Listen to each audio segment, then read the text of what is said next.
Herkese merhabalar. Eser'in mutfağına hoş geldiniz. Bugün sizler için tavada çok kolay şekilde yapabileceğiniz katmer tarifi hazırladım.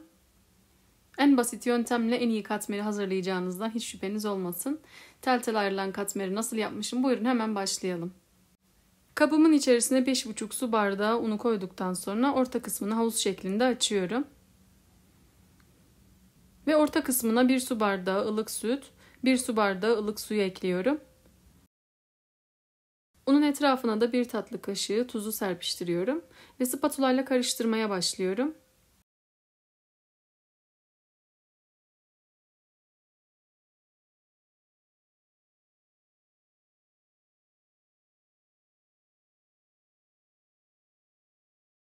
Hamuru spatula ile karıştırdıktan sonra artık çıkarıp elle yoğurma işlemine geçiyorum. Hamuru 1-2 dakika boyunca homojen bir kıvam alana kadar yoğuruyorum. Ne kadar güzel yoğurursanız hamurunuz o kadar güzel olacaktır. Bu arada kanalıma ilk defa gelen arkadaşlar kanalıma abone olup destek verirlerse sevinirim. Tariflerimi görmesini istediğiniz arkadaşlarınızla paylaşabilirsiniz. Hamuru 1-2 dakika boyunca yoğurdum. Hemen masaya alıp bezeleme işlemine geçiyorum. Hamuru öncelikle 2 eşit parçaya ayırıyorum. Daha sonra da her bir parçayı rulo haline getiriyorum.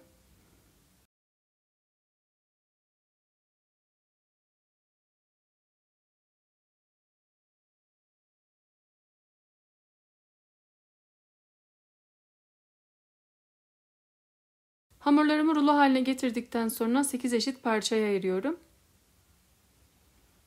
Ve parçalarımı elimle yuvarlayarak beze haline getiriyorum. Tarifimde kullanmış olduğum malzeme listesini açıklama bölümüne ekliyor olacağım. Kaçıran arkadaşlarımız oradan bakabilirler.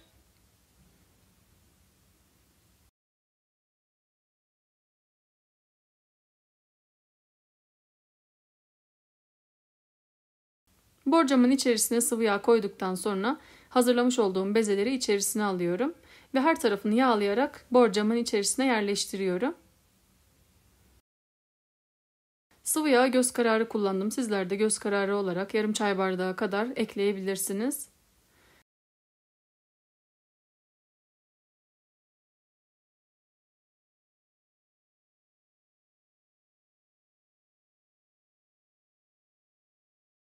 Bezelerin her tarafını yağlayıp dizdikten sonra dinlenmesi için üzerini kapatıyorum. Ve 15 dakika dinlendiriyorum. 15 dakika dinlendirdiğim bezelerimi gördüğünüz gibi yumuşacık oldu. Hemen şekil verme aşamasına geçiyorum.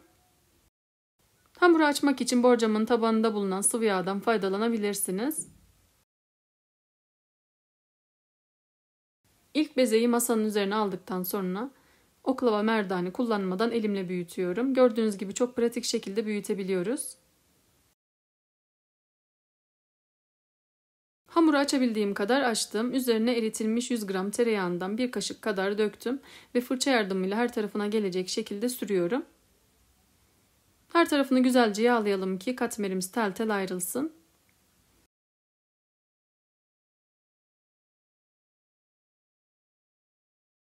Hamurun üzerini yağladıktan sonra uç kısmından başlayarak sarmaya başlıyorum.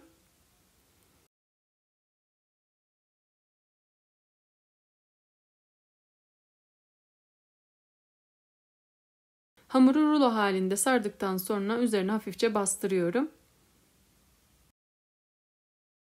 Ve katlama kısmını iç tarafa getirip uç kısmından başlayarak rulo haline getiriyorum.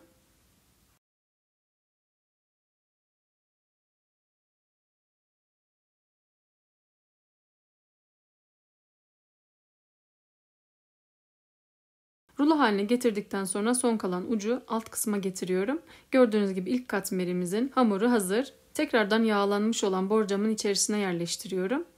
Ve kalan tüm hamurları aynı şekilde hazırlıyorum.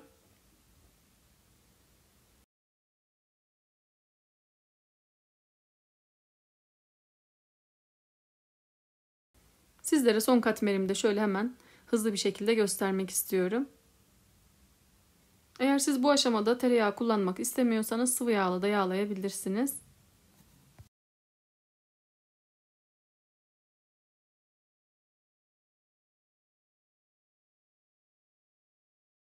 Bu arada beni takip eden arkadaşlarım hangi şehirden, hangi ülkeden beni takip ediyorsanız yorumlar kısmında belirtirseniz çok mutlu olurum. Ayrıca tarifim hakkında da kafanıza takılan bir soru olursa yorumlar kısmından ulaşabilirsiniz. Elimden geldiğince tüm yorumlara dönüş yapıyorum.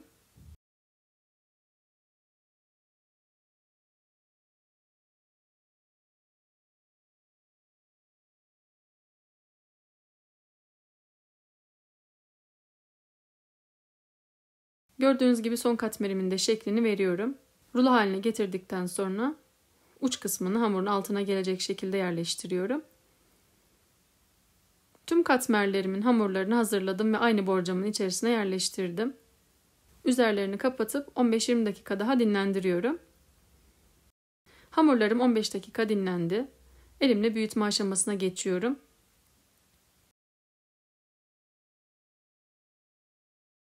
Hamurumu öncelikle elimle büyütüyorum. Daha sonra da yüzeyinin düzgün olması için merdane ile üzerinden 1-2 defa geçiyorum. İsterseniz sadece elinizle de büyütebilirsiniz. Çok kolay bir şekilde büyüyor. İlk katmerimi büyüttükten sonra kenara alıyorum.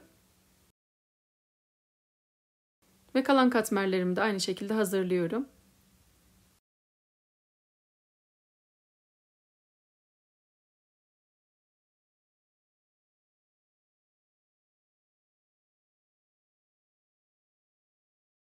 Katmerlerin tamamına şeklini verdikten sonra hemen pişirme aşamasına geçiyorum. Hemen ilk hazırlamış olduğum katmeri pişirmeye başlıyorum. Tavam tamamen ısınmış durumda. Katmerimi orta ateşte pişiriyorum.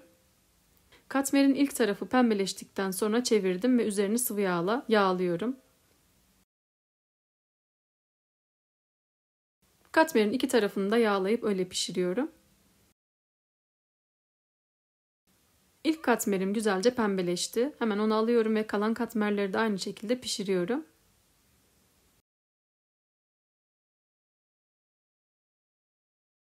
Katmeri pişirirken eşit şekilde pembeleşmesi için tavanın içerisinde çevire çevire de pişirebilirsiniz.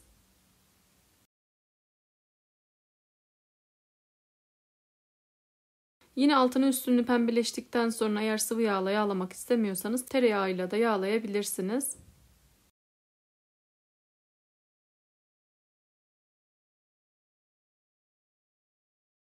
Son katmerimi de pişirdim. Hemen sunum aşamasına geçiyorum.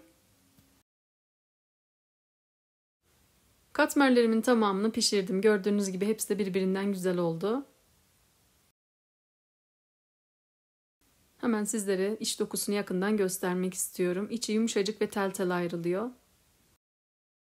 Emin olun kahvaltıda, çay saatlerinizde harika olacak bir tarif. İnanılmaz lezzetli bir katmer oldu. Tavada kısa sürede hazırlayabileceğiniz lezzetli bir tarif, kesinlikle denemenizi tavsiye ederim. Deneyecek olan arkadaşların yorumlar kısmında düşüncelerini bekliyor olacağım. Deneyecek olan herkese şimdiden afiyet olsun. Bugünlükte bir tarifimin daha sonuna geldim. Umarım çok beğendiğiniz bir lezzet olmuştur. Tarifimi beğendiyseniz beğenmeyi, kanalıma hala abone değilseniz abone olmayı unutmayın lütfen. Tariflerimi görmesini istediğiniz arkadaşlarınızla paylaşabilirsiniz.